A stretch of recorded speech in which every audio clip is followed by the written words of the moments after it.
जी का विचार बा? हम रौरा हाथ में आवे वाला नहीं खे। जाने हम बारूद हैं बारूद, हमें छूने की कोशिश करोगे तो जल जाओगे।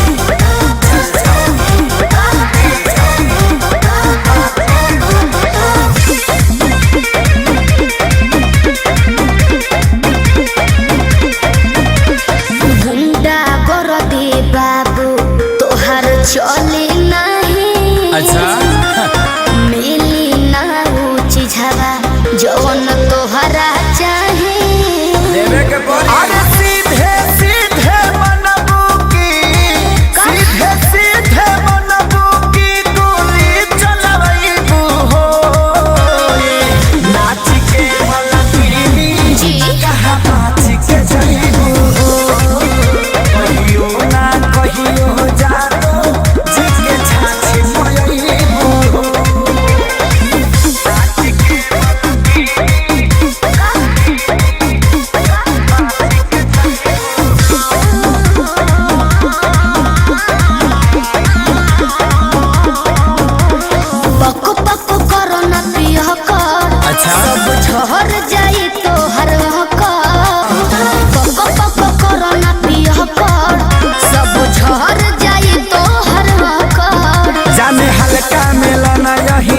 के। अच्छा आज रात भना चाहे तो है बांध के। अयो दादा ढेर मत फेंको। सुना